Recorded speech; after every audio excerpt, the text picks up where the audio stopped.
Right, so President Trump says negotiations are underway with Iran, even as the U.S. prepares to send more troops to the region.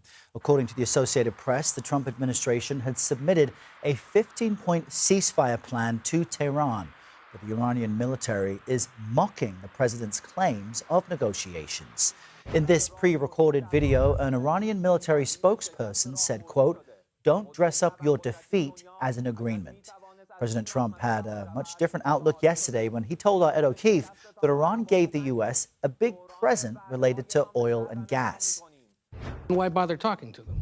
Because they're going to make a deal. They're going to make a deal. They did something yesterday that was amazing, actually. They gave us a present, and the present arrived today. And it was a very big present worth a tremendous amount of money. And I'm not going to tell you what that present is. Very mysterious. Meanwhile, fighting is still underway in the region.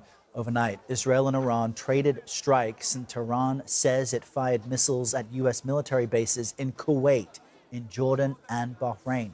We've got team coverage on all of this for you this morning. Holly Williams is tracking the fighting from Tel Aviv. We'll speak with her in just a moment, but let's begin with CBS News White House reporter Aaron Navarro in our Washington, D.C. bureau. Aaron, good morning.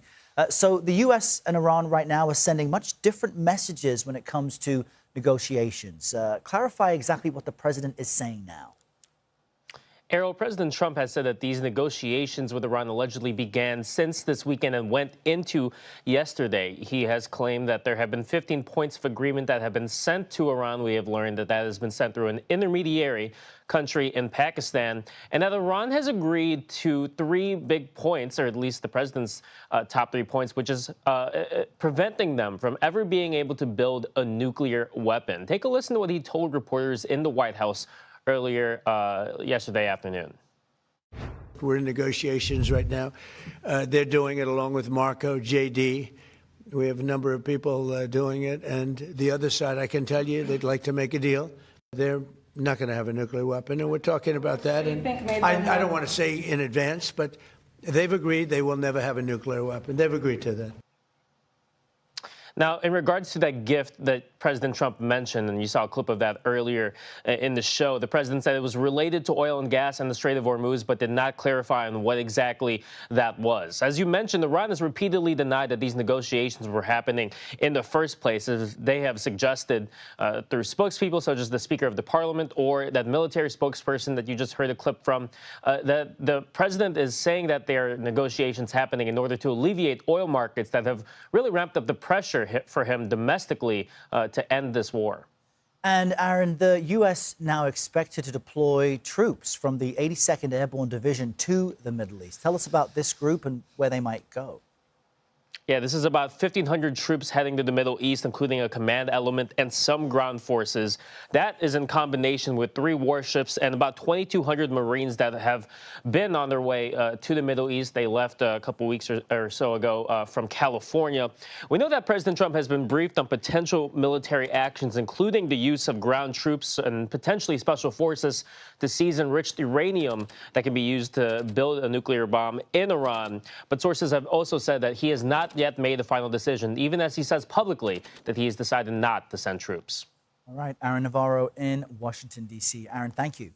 CBS News senior foreign correspondent Holly Williams joins us now from Tel Aviv to discuss this. Holly, good morning to you. Give our viewers just a bit of a reality check here. What do we actually know about the state of negotiations with Iran? It's tough to believe the president when he says the nation has agreed to give up any effort toward nuclear weapons. Hey there, Errol. Well, look, President Trump made a number of claims yesterday. He said that Iran was eager to do a deal. He said that Iran had agreed that it cannot have nuclear weapons, which, if true, is major news. And he also talked about that mysterious present, which he said was given by Iran to the US and was worth a lot of money and somehow connected with oil and gas.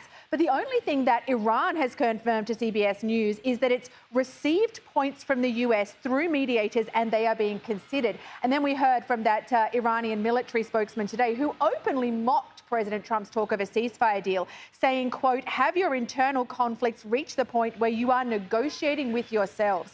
So there are some big questions about what's actually being discussed. There's also some big questions about who the US is actually talking to. President Trump says it's the right people within the Iranian regime. Whether those people speak for the entire Iranian regime, of course, we don't know. We know that the regime has long been factionalized, and there's speculation that it's become further fractured as a result of this war. And finally, the issue, I guess, is one of trust. The US was negotiating with Iran when it launched this war. So there are questions about how much trust Iran will have in any negotiations or any ceasefire deal that may be on the table. And we'll drill into regime, what that means in Iran in just a second, Holly. But we want to just point to the president suggesting that there had, in fact, been regime change. Let's just play exactly what he said. We have really regime change. You know, this is a change in the regime because the leaders are all very different than the ones that we started off with that created all those problems. Holly, help our viewers make sense of that. Yesterday at about this time, we were speaking with Elizabeth Palmer, and she mentioned that there is a fractured state of Iranian leadership, and there has been for some time. So what does regime change really mean? So, Errol, President Trump there is apparently suggesting that because some of Iran's leaders have been killed by strikes and replaced, that constitutes regime change. There has been regime change in Iran. Let's pull that apart. At the beginning of the conflict, both President Trump and Israel's Prime Minister Benjamin Netanyahu apparently hoped for regime change in Iran, encouraging ordinary Iranians to rise up against their own government. But so far, that hasn't happened. There have been mass protests in Iran in the past, but it hasn't happened in the context of this war. I think for that reason, most Iran watchers would probably push back against the idea that regime change has actually occurred. In fact, many of them say that the new leaders in Iran are more conservative, more hardline than their predecessors. The bottom line, I think, Errol, is that there is no question that the Iranian regime has been further weakened by this war. Israel's military told us that 70% of their ballistic missile launches have been neutralized, and they are no longer producing any new ballistic missiles at all. What that means is that Iran's capacity to project power to do damage has been severely degraded. But the Iranian regime, the Islamic Republic that's been there since 1979, however weakened, however fractured by this war, still seems to be alive and kicking. Very important points. Holly Williams, thank you.